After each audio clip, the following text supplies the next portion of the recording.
You are an expert on companies with problems. You buy them and you make them work fine again. So what is it you do? They're broken because they've lost that spark of innovation. And so I reinvent them by finding a way to get into the future but bring the history together. So for example, Rand McNally, 165-year-old map company, created the roads in this country. When I bought it, it was a paper map company going into liquidation.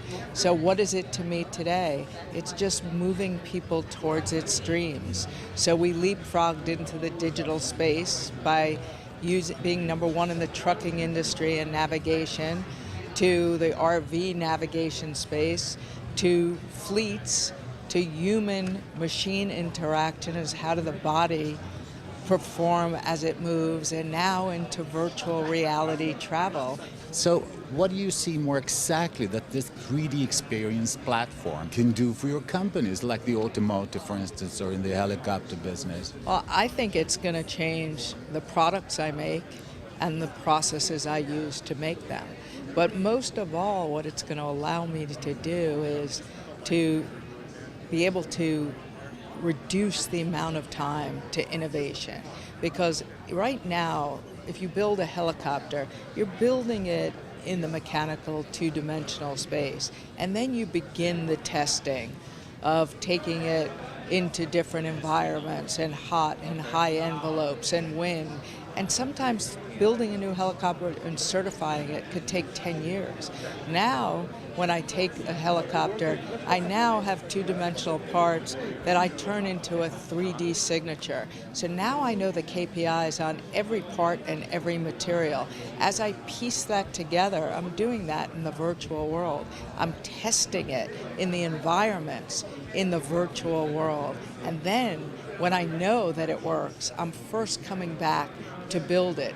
There's nothing that will not change for me. So, Dura is no longer a tier one, it's a technology company. It is a technology company in the automotive space, which means that we are starting from a dream of products that are not yet produced by others, that are not yet in the market, but we know that we can capture and build very quickly. And using the software and the technology that Dassault systems will offer us.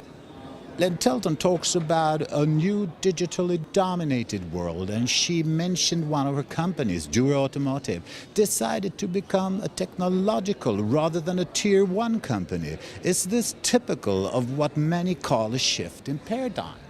Yes, I fully agree with that. If you look at automotive or other spaces where companies have been forced into commodities, margins are too small. You usually have to move it to offshore or places where it's cheaper because those keep changing around. You have to differentiate. You have to be innovative.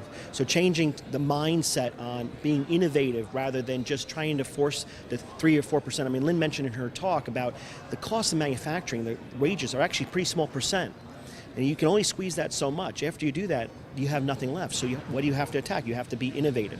You have to develop into an innovative company into higher levels of, let's say, value, which provides more return, keeps you competitive, allows you to continue to build product, and then you differentiate based on that instead of differentiating just on cost.